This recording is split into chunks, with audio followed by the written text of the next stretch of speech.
de eventos, inocente ou vilão.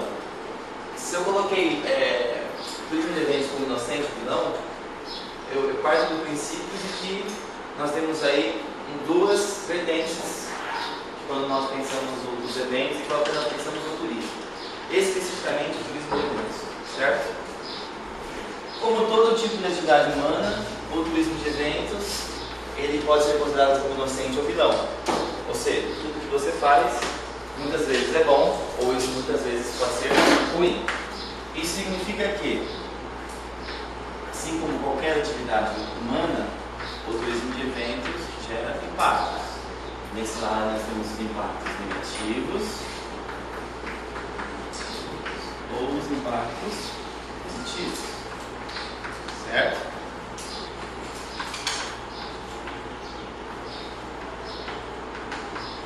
Eu digo isso porque muitos estudantes de eventos, de lazer, de hospitalidade, turismo, pensam que os eventos ou pensam que o turismo é uma panaceia para todos os males, é algo benéfico para todas as cidades. Então a cidade está com problema, eu vou investir no turismo. Ah, essa cidade é ruim, essa cidade não investe muito no turismo.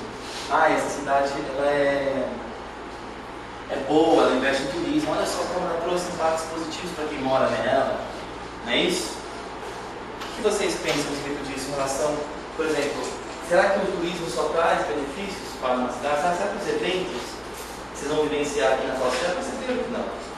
Vocês vão vivenciar no Brasil no mês de junho, será que isso vai trazer mais benefícios ou mais impactos negativos?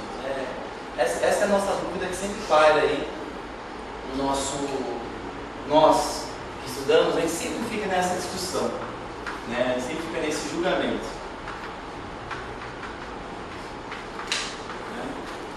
Esse julgamento, muitas vezes, ele não é estendido para todas as pessoas pensarem, né? Muitas vezes, as informações que vocês têm, elas são superficiais e muitas vezes vocês não têm uma noção, aliás, eu vou usar uma palavrinha agora, não tem como mensurar os impactos que, por exemplo, um evento pode trazer em uma cidade. Eu falei para vocês que o principal impacto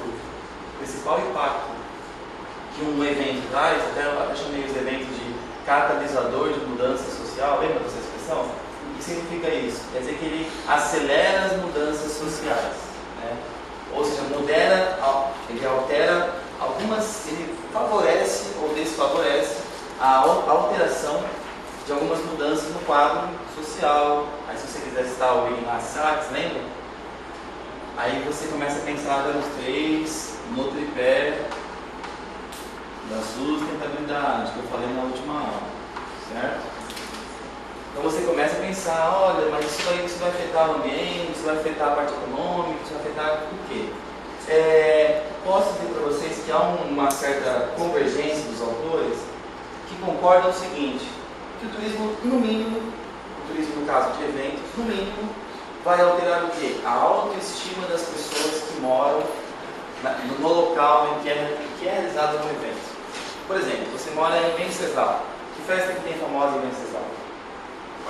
Tem a Fire, não tem lá? Então as pessoas ficam um ano, muitas vezes, esperando aquela festa. Então você fica naquela expectativa, vem gente da região inteira. Ou seja, a minha cidade, olha só, a minha cidade organiza uma festa regional. A minha cidade organiza uma festa que vão 30 mil pessoas, que vão 50 mil pessoas, que vão 100 mil pessoas. Então isso aumenta o quê? A minha autoestima, certo?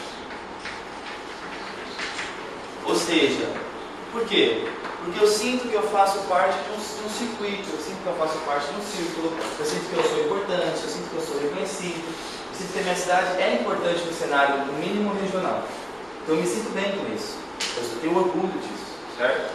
O que mais que faz você ter orgulho quando você organiza um evento? Bem, eu sei disso, vamos pensar aí nos aeroportos do Brasil. Estou pensando agora em 2013, 2014. Qual aeroporto que está 100% pronto? Nós não temos. Nenhum aeroporto no Brasil, nem Guarulhos, nem o Afonso Pena, Curitiba, nem o Santos Dumont, nenhum. Nós não temos um aeroporto entre os 100 melhores do mundo. Então, assim, mas, olha que interessante, nós temos 2 aeroportos entre os 10 com o maior volume de pessoas no mundo. Então isso é um problema, percebe? Nós temos um grande volume de pessoas. Alguém já pegou avião aqui ou passou por algum percalço em avião? Ah, porque atrasou, porque cancelaram, ou porque fechou a pista. O Brasil é o segundo país em voos domésticos do mundo. Olha que interessante isso. O segundo país em voos domésticos do mundo. Isso significa que nós temos uma quantidade de pessoas que estão viajando de avião o ano passado muito grande. E que o ano passado nós tivemos pela primeira vez no Brasil a quantidade de voos ultrapassando a quantidade de transporte de ônibus no Brasil. Pela primeira vez as pessoas estão viajando mais de avião do que viajaram de ônibus. Isso ano passado. Então, por aí você começa a perceber algumas mudanças de comportamento do brasileiro, principalmente relacionado ao consumo. Então, eu não vou para São Paulo de ônibus pegar 10 horas de ônibus, eu vou de avião, em 1h30 eu estou lá. Então a gente começa a perceber, começamos a investir um pouco mais em conforto de nós mesmos. Olha que interessante, na última aula eu falei que lá em 1950 nós tínhamos aquela questão da padronização. Pessoas um pouco acomodadas com o que elas recebiam aí de produtos de consumo. Agora a gente começa a mudar. Olha só que interessante, no Brasil sempre um pouquinho atrasado. A gente começa a perceber que eu quero coisas personalizadas, eu quero produtos bons, eu não quero itens ruins. Eu pago mais caro, eu pago lá numa calça, eu pago em algum produto eletrodoméstico um pouco mais caro, no entanto, ela dura mais tempo, no entanto, ela me dá uma sensação de autoestima melhor. Isso, principalmente, é o que todos os especialistas concordam que isso vai trazer a Copa do Mundo e as Olimpíadas vão trazer. Mas olha que interessante, como isso daqui é uma linha tênue, é fininha isso daqui para você ter um problema. Por quê? Se tudo der certo, se todos os acontecimentos, no mínimo de infraestrutura básica, ocorrerem bem durante a Copa do Mundo, estou na Copa do Mundo agora do outro lado, se tudo der certo, nós vamos sair do zero. Por quê? Porque nós já estamos com uma imagem negativa em relação a essa Copa no exterior. Olha que interessante. Então nós já estamos com uma imagem, novamente, mais uma vez, com uma imagem de país que não tem um planejamento eficiente, que superestima as coisas, os orçamentos, que superestima a capacidade de sua própria organização, que as empresas privadas não têm uma ligação com as empresas públicas. Olha que coisa horrível isso. Então, que as empresas privadas não tomam a frente, que o poder público também toma a frente, deveria incentivar a empresa privada a tomar a frente. Como que você incentiva? Com imposto, etc. Então, caso seja uma maravilha a nossa Copa, eu espero que seja, eu torço para isso, pelo menos para quê? Para que a nossa imagem fora do Brasil mude. E para que a autoestima do brasileiro da classe média para baixo também mude. Tá? Porque ele sinta-se importante, ou seja, aquela velha frase que você já deve ter visto no jornal, que é assim: vitrine ou vidraça. Vitrine, você entenda, vitrine, nós estamos expostos ao mundo como um produto a ser consumido, como algo positivo. Olha só que bonito que é o Brasil, olha que o Brasil organizou, que festa maravilhosa, com pouco, mas fez muito, certo? É que nem a Universidade de Pedro Descalço que vocês viram na última aula. Vidraça, está ali para ser jogado pedra, realmente não foi bom, realmente o Brasil é um país incapacitado, frase forte, né? Realmente é um país em que as pessoas não têm preocupação com o trabalho, não têm preocupação com o prazo, não vou investir o meu dinheiro nesse país. Isso é vidraça. Tá? Então, no mínimo, a autoestima é algo que os eventos trazem para o país, é algo que nós vamos ter, principalmente se o Brasil ganhar. Né? Mais uma vez, eu reforço para vocês que eventos, que Copa do Mundo, que Olimpíada é extremamente político. Se você acha que nós somos sede de Copa do Mundo e de Olimpíada à toa, ou porque nós fizemos um planejamento, eu falei para vocês, nós montamos um dossiê bem bacana, com todas as informações, o que nós vamos fazer, os apoiadores, os patrocinadores, enfim, nós montamos aquele dossiê como o Madrid fez, como o Tóquio fez. Se eu montei aquele dossiê e eu achei que aquilo é o que fez, olha só como nós somos bons, nós conseguimos bater Tóquio e Madrid. Bem, eu nunca fui para Tóquio e também nunca fui para Madrid, mas eu estudo sobre, certo? E Madrid em termos de turismo, é muito mais avançado que, pelo menos, que São Paulo e que Rio de Janeiro. Tóquio, então, bem mais avançado. Só para vocês terem uma ideia, Tóquio vai ser provavelmente a sede da próxima Olimpíada de 2024. O que acontece com Tóquio? Tóquio disse assim, em 4 meses nós já estamos prontos para a Olimpíada, antes de pensar em realizar a Olimpíada. Olha que maravilha, nós já temos toda a estrutura para isso. Só que em 4 meses nós vamos fazer algumas mudanças que são muito mais, por exemplo, demorou 6 anos para fazer. Isso já mostra a eficiência dos caras. Lembra que eu brinquei? Não sei se vocês lembram que o Barack Obama disse, antes da Copa do Mundo, agora, ano passado, que se uma semana antes da Copa do Mundo o Brasil não tiver a condição de organizar a Copa do Mundo, devido a manifestações ou problemas operacionais, nós realizamos. Então, assim, realmente falar para você, olha, você demorou 6 anos, uma semana eu organizo. Isso para nós, assim, não é ruim, tá? Não é um comentário ruim, mas isso nos deveria deixar pelo menos com aquela vontade de mostrar que eu consigo fazer algo positivo. Nesse sentido, a Copa do Mundo, só nesse sentido eu concordo que a Copa do Mundo ela é benéfica para o Brasil. Porque mostra para o mundo, lembra que eu falei lá daquela propaganda de 1969? 1969, vou colocar aqui 2 datas, 1964 e 1969, da moça saindo da água com a bunda de fora lá, lembra? Então a Copa do Mundo é algo extremamente político. Lembra que eu falei para vocês, quando você pensar numa data, quando você pensar num evento, você pensar em algo, você tem que pensar em todo o contexto histórico que cerca aquele evento. Bem, 2008, o que aconteceu no mundo? Crise econômica, certo? Os países da Europa carecem muito de países como o Brasil, a China e a Índia. Ou se você quiser ser um cara muito bom, você vai falar assim, os BRICS, certo? Que é a expressão que se usa. Bem, os BRICS hoje são responsáveis diretamente pelas maiores emissões de CO2 do mundo. A China vem emitindo mais CO2 que os Estados Unidos, como eu falei para vocês, dentro de 10 anos vai ser a maior emissora e a maior potência do mundo. Se continuar no crescimento, está de 7% ou 8% ao ano, certo? O que isso quer dizer? Que para um país se desenvolver, esse país precisa fazer o quê? Nesse modelo vigente atual, precisa emitir CO2. Porque se eu estou emitindo CO2 na atmosfera, eu estou tendo indústria.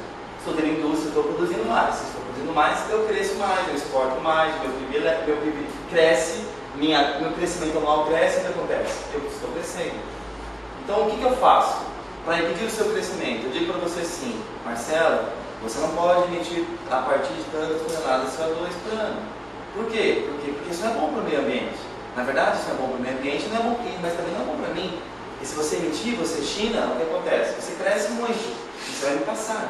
Só que eu não assino esse tratado. Percebe?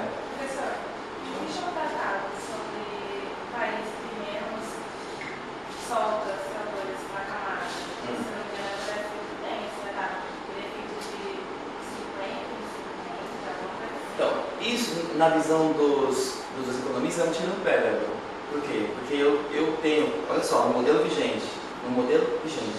Qual que é o modelo vigente? Quanto mais CO2 você emite, é inversamente proporcional ao seu crescimento. Se você emite pouco CO2, quer dizer que você não tem indústria. Não quer dizer que você não cresce. Então, se eu mesmo falar, então eu tenho que emitir menos CO2, o que acontece? Quer dizer que eu quero crescer menos.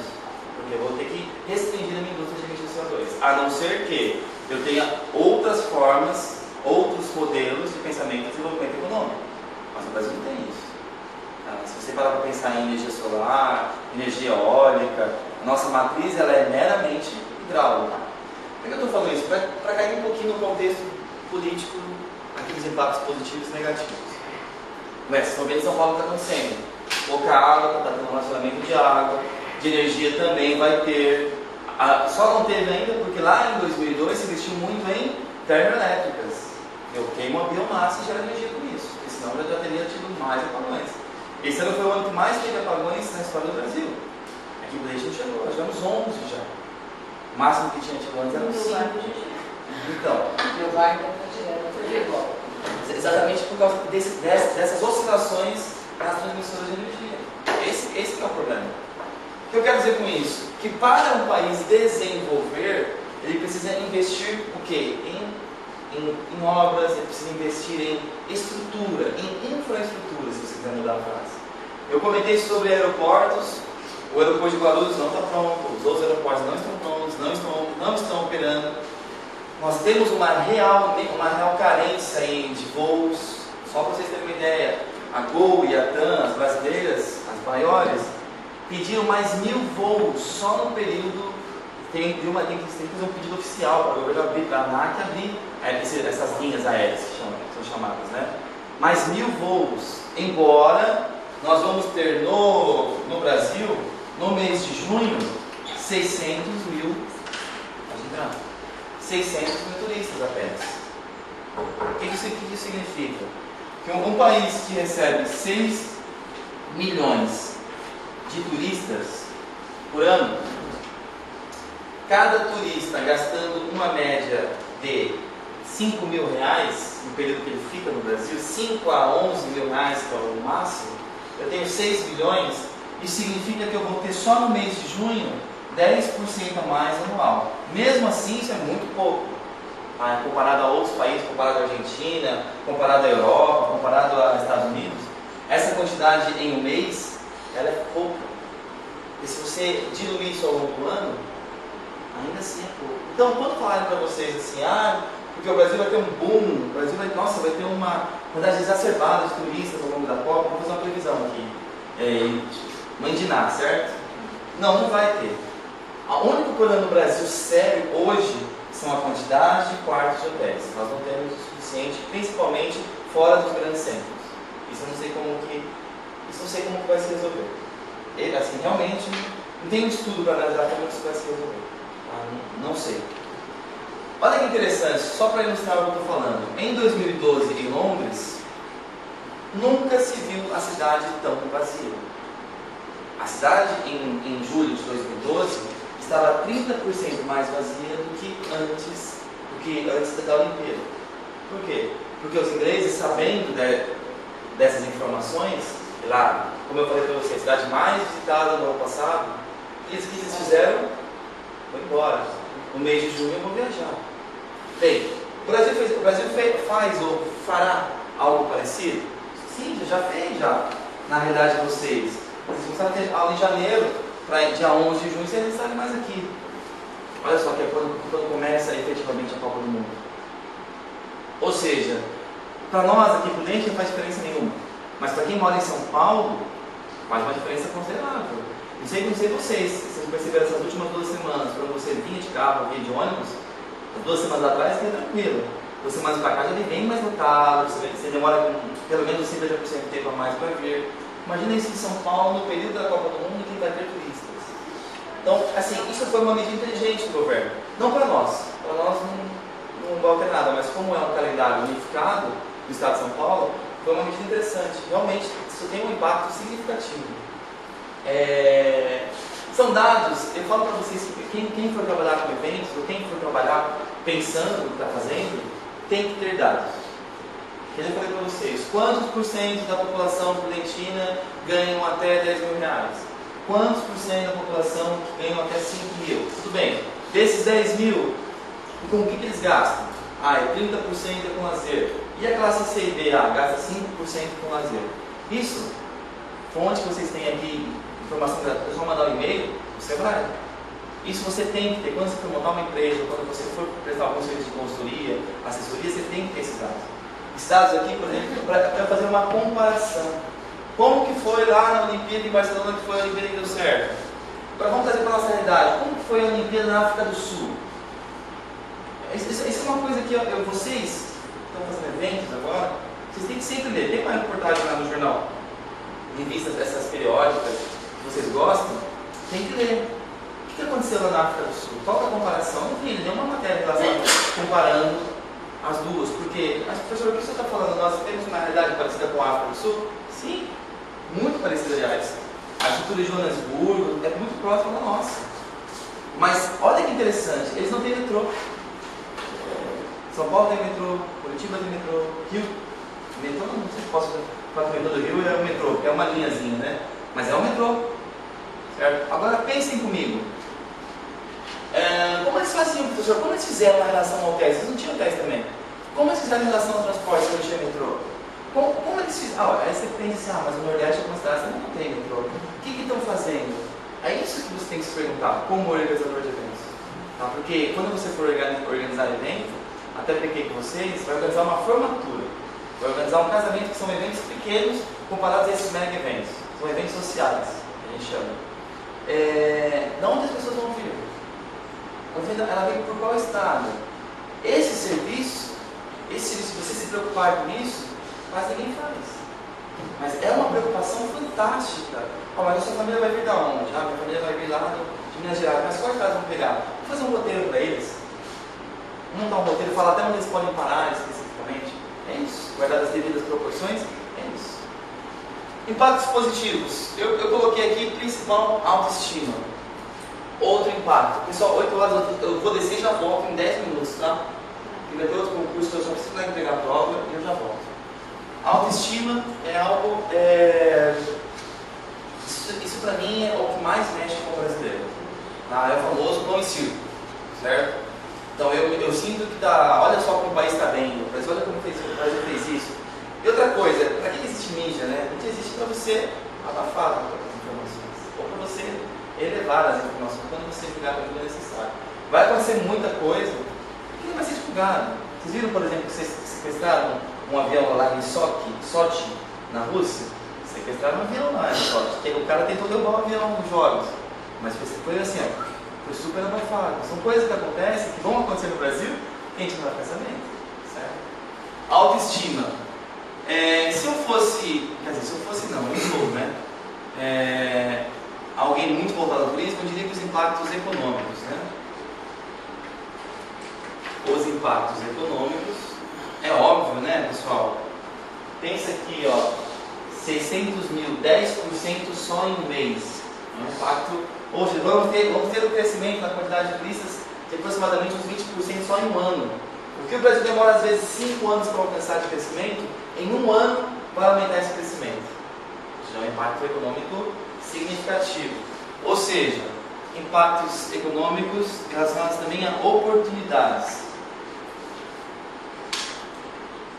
Ou se você quiser falar melhor sobre nichos de mercado, olha que legal.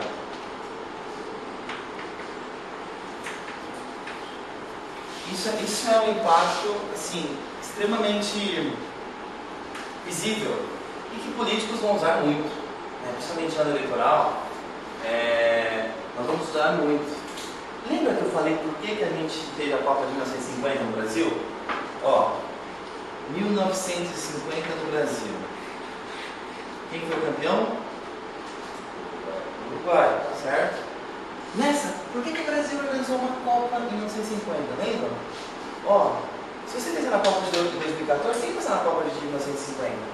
Em 1945, o que aconteceu? Fim da Segunda Guerra Mundial. Então, como estavam os países na Europa? Todos arregaçados, essa palavra, certo? Os Estados Unidos também, não teve guerra nos Estados Unidos, mas estava financiando com o plano Marshall, acho que tinha começado. Sim, mas o que mudou a história dos Estados Unidos foi isso aqui, A Segunda Guerra Mundial e a Guerra de Secessão. Mas isso aqui mais ainda do que a Guerra de Secessão. Foi aqui que se fizeram a potência. Até 1910, 1920, nós tínhamos uma influência muito forte de quem? Os franceses. O Brasil, uma influência muito forte do pensamento francês no Brasil. Na Inglaterra também. Mas o pensamento francês que a gente chama de Belle Époque, certo? Influenciou muito o Brasil. Só que isso aqui, pensa nisso daqui, depois eu vou falar sobre os eventos no Brasil que aconteceram desde o período joanino. Aí eu venho aqui em 1945, os países completamente destroçados, e o futebol sempre foi um esporte, embora tenha surgido na Inglaterra, um esporte sempre associado a países pobres e países latinos. Aí você pode estender para a Itália, porque a gente lá, a origem da nossa língua, a Itália, a Espanha e Portugal. Então o Brasil teve esse favorecimento de ser sede em 1950, porque o resto dos países estavam em frangalhos. Olha que coincidência com 2008. Então o Brasil lá atrás, quando foi a candidatura, os países também estavam numa crise extrema. Hoje, se fosse para pensar na Copa do Brasil, os países até mais. Então foi uma outra oportunidade de ouro, como foi em 1950. O que o Brasil aproveitou em 1950? O que isso trouxe de positivo para o Brasil pós-1950? Trouxe principalmente esse sentimento aqui, ó. O fanista é um sentimento muito de autoestima muito elevado. Eu estou falando aqui período de Getúlio Vargas, estou falando depois de alguns anos, período de Juscelino Kubitschek. 50 anos em cima, vamos avançar 50 anos em cima. Olha como isso daqui favorece demais a autoestima do Brasil. Semifinal da Copa do Mundo em 1950. O estádio lotado, 100 mil pessoas. Tá? Na final nós tivemos 130 mil no Maracanã. Estima-se que tenha chegado a 150 mil pessoas. Sabe o que é 150 mil pessoas no estádio? Já foram no Prudentão? Você for no Corinthians e Palmeiras, por exemplo, tem o Ronaldo de dois cabeças? Lembram disso ou não? Vocês lembram ou não? Alguém lembra, pelo menos? Mulheres que não gostam de futebol. 60 mil pessoas. Inferno. Imagine 2 vezes isso mais um pouquinho. Era muita gente. E o que é mais interessante, sabe o Maracanã? Não tinha sido terminado até a final. Não mostram isso nas fotos, mas se você conseguir umas fotos mais interessantes, vocês vão ver que não tem um estádio? Estava um pedacinho sem terminar. E aqui tinham andaimes. Adivinha o que tinha aqui nos andaimes? Um monte de gente pendurada no lugar. Não tinham terminado o estádio, isso em 1950. Só que isso é pouco divulgado. E olha que interessante, lembra que eu falei para vocês? A Copa foi em quais estados em 1950? Olha como as coisas não mudam. Eu acho muito interessante ser humano que a gente não muda nada. São Paulo, Minas e Rio. Só. Sabiam que nesse período era para ter, em 1950, era para ter jogo em Manaus? Era para ter jogo no Nordeste? Só que as seleções europeias, que eram apenas 13, hoje são quantos times? São 32 times. Naquela época eram 13 times. Lembra que eu falei do cara correndo pelado lá na Olimpíada? Mesma coisa, não posso comparar às vezes, porque a estrutura, o padrão de jogos. Pessoal, cartão amarelo e vermelho, 1970. 1970. Olha que interessante. Então, como você expulsava o cara? Você expulsava, o cara descia o pé. Não, estou aqui em 50, olha, estou dando aula de. Ela gostosa, coisa de futebol. Que em 1962 e 62, quase mataram o Pelé em campo, ele saiu de lá com muleta. E o que aconteceu? Porque não tinha cartão amarelo e cartão vermelho. Os caras desciam o pé mesmo. Olha que interessante. Você não era expulso do jogo. Legal isso, né? Interessante isso. Então, olha só, dessas 13 seleções, 10 eram europeias. Sabe o que as seleções falaram? Não, a gente não quer jogar em Manaus, a gente não quer jogar no Nordeste, porque é longe, porque é inóspito. Ô, Karina, como é que você está? Quer entrar? Quer assistir aula, né? Tudo bom? Então, beijo. Bem? Minha ex-aluna de polícia, olha que interessante. Então, o que acontece? Você está bem, Karina? Você bebê também? Tá bem. Você tem paz? Fico feliz que a sua irmã está aqui comigo, sofrendo um pouquinho mais. Você não conhecia a Patek? Não. O que você está achando da Patek? Interessante você. Você sabe que eu uso 2 palavras que são ságicas: interessante e divertido. Quando eu falar para vocês que a sua prova foi interessante, sempre fique na dúvida. Entendeu? E divertido também, porque esse aqui é divertido, que pode ser bom, interessante é complicado essa palavra, Então, o que acontece? Eles não queriam ir até aqueles locais, porque eram locais, pensa hoje. Quem já foi para Manaus? Levanta a mão para mim. Já foi. Manaus foi uma estrutura muito boa. É melhor que muitas cidades do estado de São Paulo. Né? E o que você pensa quando você pensa em Manaus? Você pensa em mato. Quiçá você pensa no teatro, que é um dos melhores teatros mais bonitos do Brasil, do ciclo da borracha. Agora, quando você pensa em Manaus, você pensa em índio, cara. Você pensa em você é brasileiro, tá? Eu imaginei.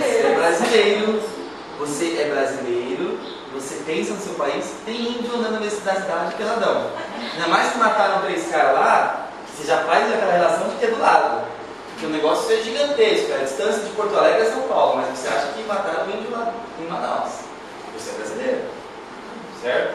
Aí você pensa assim, nossa, naquela época então devia ser uma loucura. Pessoal, tem um mapinha de um autor que eu acho ele fantástico. Se você quer entender a região de Prudente, tem alguns caras legais, mas tem o José Ferrari Leite. Você já ouviu falar? Eu adoro ele. José Ferrari Leite, se vocês quiserem anotar aí.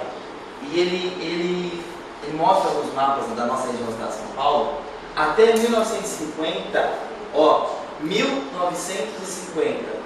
Sabe como que era? José Ferrari Leite. Sabe como que era considerado, vamos supor, aqui tem o estado de São Paulo, nossa senhora, enfim, Bauru está aqui, certo? Prudente está mais ou menos aqui, não é isso? Daqui de Bauru para cá, 1950, era considerado terras devolutas. Sabe o que é terra devoluta? Não pertence a ninguém.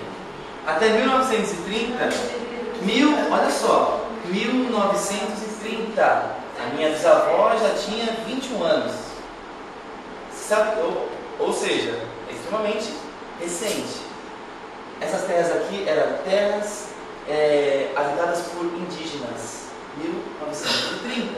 O nosso país foi colonizado em 1500. 430 anos, ainda não tinha conhecimento de afluentes, não tinha conhecimento de estradas, não tinha conhecimento de muita coisa no estado de São Paulo, que é o maior estado da nação, o estado com maior condições de infraestrutura no Brasil. Pensem lá em cima, pensem a visão que os estrangeiros tinham. Tá? Professor, e ali hoje como é que está? Hoje está super melhor. 60 anos depois, seleções como Inglaterra, Espanha, Itália, sabe onde eles têm que estar no Brasil dia 7 de junho para a Copa do Mundo. Sendo que a Copa começa dia 11, já falei para vocês. Sabe que dia que eles vão chegar no Brasil? Dia 7 de junho. Professor, entendi. Mas sempre vejo que o Brasil vai para a Europa, vai treinar um mês antes, 3 semanas antes da Copa, não tem mais jogo no Campeonato Nacional, nenhum país. Por que esses caras vão chegar dia 7 de junho? Porque 2 semanas antes, a maioria está indo para os Estados Unidos, treinar nos Estados Unidos. Qual que é a resposta? Porque lá é mais seguro que o Brasil. Pasmem. Olha que interessante essa visão. Lá é mais seguro, lá tem mais estrutura. Real. Eu estou falando de lembra interessante? É interessante porque lá é mais seguro, lá eu vou ter menos exposição do meu time, lá tem mais infraestrutura, lá tem um fuso horário mais ou menos parecido do Brasil, uma diferença não é tão grande quanto da Europa. Lá a comida é muito boa e mais próxima do que eles têm na Europa. Pessoal, desculpa, vou dar uma de brasileiro bem fanático agora. Não existe melhor comida no mundo que a nossa, tá? Ponto. Eu posso falar de qualquer coisa, do povinho, eu posso falar de professor, posso falar de qualquer coisa, mas comida não tem melhor que a nossa. Mas mesmo assim, isso 60 anos depois, esses caras ainda têm esse preconceito com o Brasil, e o preconceito como vocês têm lá com o Pará, com Roraima, com Rondônia, é um preconceito de quem não conhece. E quando você não conhece, lembra que eu falei? Você não preserva, você julga de uma forma errada. Se eu não conheço aquela realidade, como que eu julgo?